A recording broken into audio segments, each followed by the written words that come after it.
This episode is brought to you by Squarespace.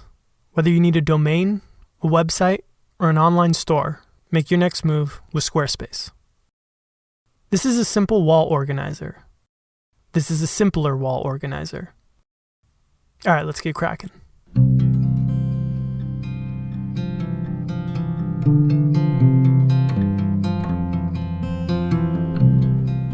When I made the last wall organizer, a lot of people seemed to really like the idea. A few of you guys even wrote in to show me that you had built one of your own, which was awesome. But even more people wrote in and asked, how can I make one without a dado blade? See, a lot of people don't have table saws that can take a dado blade. In fact, they apparently can't even be sold in some countries. Anyway, I had a few ideas. One of them involved using a router and a jig, but I thought it actually made the entire project more complicated. So instead I came up with a different solution. So you can build this with any table saw or circular saw as long as you can tilt the blade to make bevel cuts. So far in all the shots, all you've seen me doing is cutting a couple of pieces of 3/4 inch plywood to the approximate finished size. You can do this whatever size you want, but mine's going to be 18 inches by 54 inches. At this point, I just have two big boards.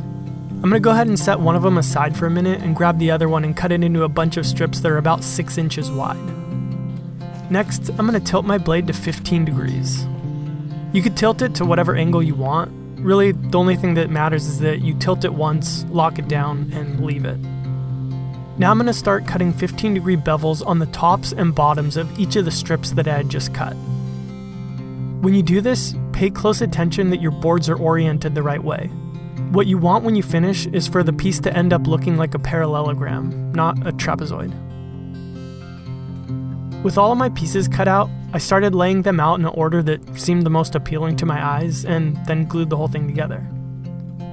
I used a finish nailer, but you could skip this and use some clamps or screws or pretty much whatever.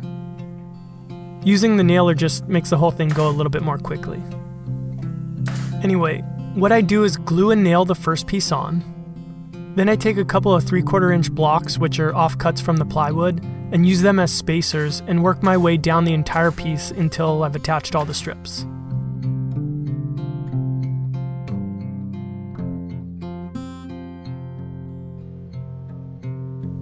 Once everything was dry, I made one more cut on each of the 4 edges of the assembled piece, just to make sure that everything was clean and flush.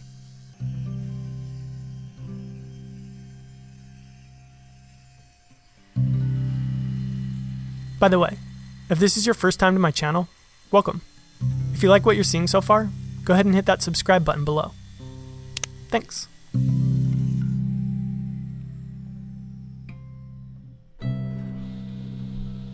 With the board out of the way, I started making all the shelves and pegs that we'll use to set things on and hang things from. I started by taking some of the leftover material and cutting it into a few strips. With one of the strips, I'm going to make shelves. So here I'm using a jig that I made for my table saw so that I can cut pieces vertically instead of flat on the table. So in these shots, the blade is still set to that same 15-degree angle, it's just raised up a bit. I don't know if it's hard to imagine the purpose of making this cut, but basically what's going on is the angle is going to offset the fact that the entire shelf is sitting in a groove that tilts it up 15 degrees. So in essence, the end result is a small shelf that's parallel to the ground. After I made the vertical cut, I put it back flat on the table and cut the back off the shelf. Now hopefully you can kind of see what's going on. I used the remainder of my strips to make a bunch of little pegs. I'm going to make a few of them really thin to eventually hold little things like keys, and the rest will be a little thicker for things like jackets or purses or backpacks. This is optional, but I decided to round over the edges on all of my pegs. There were kind of a lot of them, so while I'm doing that, I'd like to thank Squarespace for sponsoring this video. If you're thinking about starting a website, or even if you have an existing one, you should really consider Squarespace. I could sit here and list off their many virtues and why I think it's a good idea. Their award-winning templates, or their quick, personal, helpful customer service, which I've used on more than one occasion, by the way. But instead of just telling you, I'm going to show you. So you remember last month I put up a video on designing and building a one-legged cabinet. I've been making it a point to utilize my website more and keep it updated.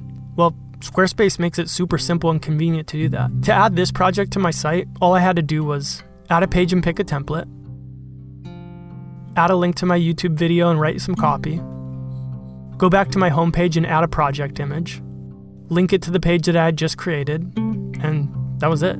It's really that easy. So you can start a free trial today by visiting squarespace.com/4eyes and save 10% off your first purchase by using the offer code 4eyes. Seriously, check them out. So with all my pegs and shelves ready to go, the last thing to do was add a French cleat to the back of the board, and then flip it over and throw on a pop of color.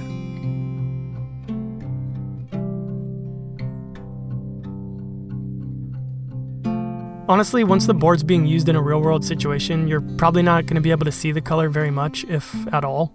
We tend to load ours up with stuff pretty heavily.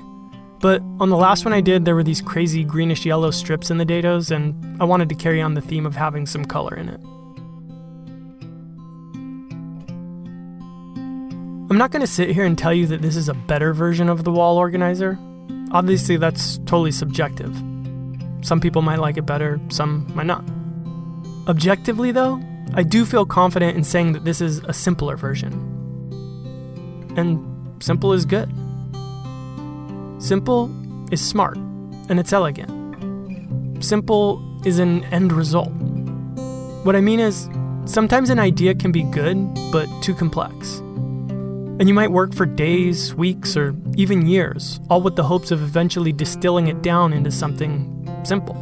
And if and when you finally get there, and you realize that simplicity, well, be proud, because that's something you can hang your hat on. See you next time.